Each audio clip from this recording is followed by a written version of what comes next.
It's April 19th, 2026. I'm Sophia Tupolev, and this is your TV10 Weekend Edition. You might have heard some celebratory sentiment about the strong shekel as the Israeli currency dipped below 3.00 shekels per dollar. We're taking a closer look at what that story means across the broader economy today and how a nation with a 30-year high currency can see its imported consumer goods increase in prices. For daily updates, subscribe on Substack and Spotify. We do a daily recap of the top stories in Israel's business community, brought to you by Israel's Channel 10. Last week, we looked at a structural anomaly within the Israeli economy, a robust shekel acting as a highly efficient wealth transfer mechanism, subsidizing monopolistic importing cartels while quietly suffocating domestic producers. Back in February, we wrote about the strong shekel crushing tech margins. And this week, fresh macroeconomic data turned that theory into a hard reality. For the first time since the mid-1990s, the US dollar has plunged below that 3.00 shekel barrier. In a textbook macroeconomic environment, a currency, the shekel, asserting this level of dominance, would act as a massive deflationary hammer, suppressing the cost of imported goods, commodities, and supermarket staples. It should, in theory, provide liquidity relief to the Israeli consumer. Instead, the Central Bureau of Statistics reported this week that March inflation rose by 0.4% month over month. While politicians champion the strong shekel, the strong currency is offering zero relief to household balance sheets. Instead, it traps the central bank and penalizes the tech exporters who actually hold up the national GDP. So, how does a nation with a 30-year high currency see its imported consumer goods actually increase in price again? Conventional economic models dictate that currency appreciation of this magnitude should aggressively herald deflation, yet the CBS data reveals a deeply rigid domestic market. The 0.4% uptick we saw in the March CPI, driven by a 5.2% surge in fresh vegetables and a 3.0% jump in clothing, exposes a failure in the pass-through rate of the Israeli currency. Crucially, this data predates the true inflationary shock of the war and might exclude the full impact of the recent surge in energy costs. The structure of Israel's consumer market holds the clue. Economists refer to this phenomenon as the rockets and feathers hypothesis, an asymmetry where retail prices shoot up like rockets during global supply shocks, but drift down like feathers when input costs such as foreign exchange rates collapse. Mega importers and exclusive distributors are capitalizing on the sub 3.00 shekel to secure foreign goods at historic discounts. However, shielded by Byzantine regulatory barriers, kosher certification moats, and entrenched market concentration, these oligopolies maintain total pricing power. These entities are executing a textbook case of economic rent seeking, leveraging state sanctioned regulatory barriers to extract excess wealth from the consumer without contributing any corresponding value back into the supply chain.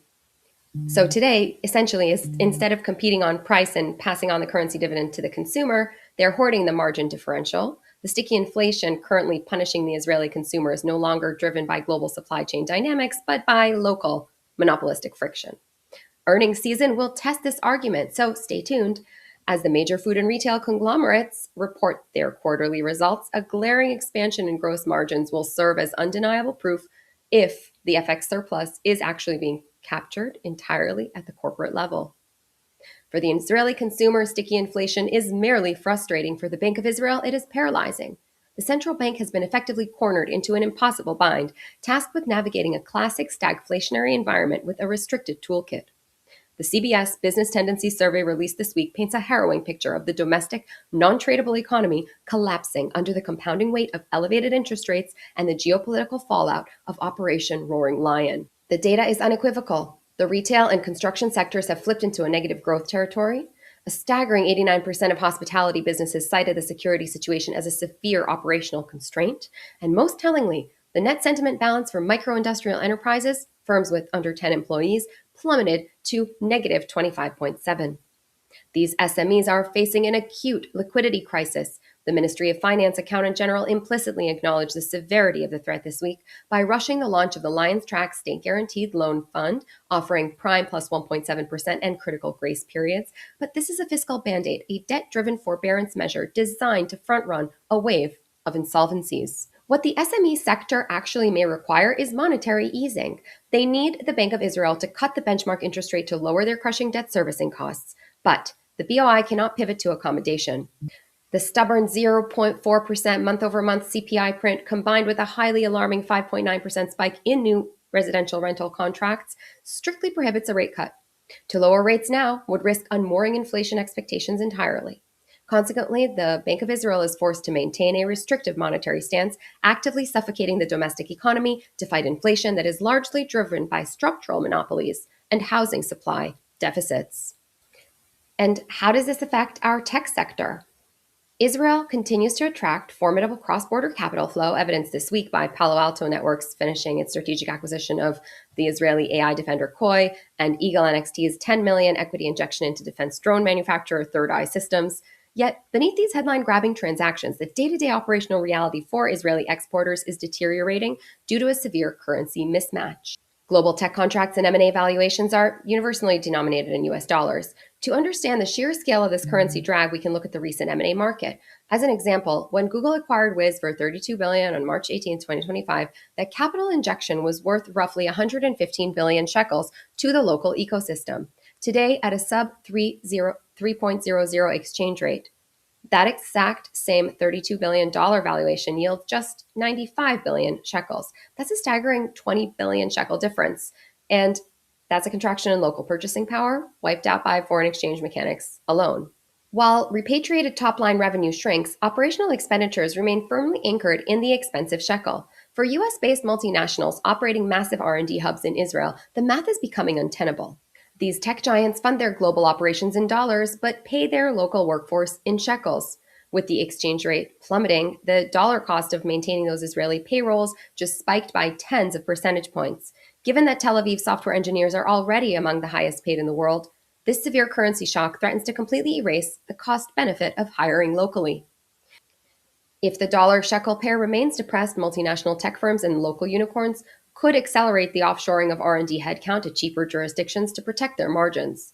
If the threat of multinational hiring freezes or capital flight becomes severe enough, it could be the ultimate catalyst that forces the Bank of Israel's hand, compelling the central bank to cut interest rates, to devalue the shekel, and save the tech sector, even at the risk of letting domestic inflation run hot. I want to close with the gap between the state's wealth and the citizens' prosperity. Ultimately, the events of this week highlight a massive divergence between Israel's macroeconomic health and its microeconomic reality. Institutional capital markets remain highly confident in the state's legacy financial architecture. This was demonstrated this week with the overwhelming 805 million shekel institutional demand for Migdal Insurance Tier 1 subordinated debt issuance, which locked in a highly competitive 108 basis point spread. Furthermore, the Citizens of Israel Fund, the sovereign wealth fund managing natural gas levies, reported a massive 18.4% nominal return for 2025, pushing its assets under management to $2.8 billion.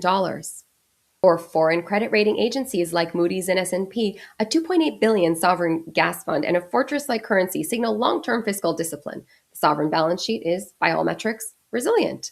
But sovereign wealth does not underwrite the payroll of a struggling contractor in the north, nor does it subsidize the margins of a cybersecurity startup bleeding cash on local salaries. When policymakers assess the health of the Israeli economy strictly through the lens of sovereign credit ratings and an unyielding currency, they are getting a partial picture. Until the Israeli government summons the political will to dismantle the importing cartels, enact aggressive supply-side housing reforms, and allow the historic strength of the shekel to actually reach the domestic consumer, the gap between the state's wealth and the citizens' prosperity will only widen. Through this lens, the 2.99 shekel dollar may not be an economic victory, but possibly a gilded trap. That's our weekend. You can find us on Substack and Spotify for a roundup of what's happening here in Israel. We'll see you tomorrow.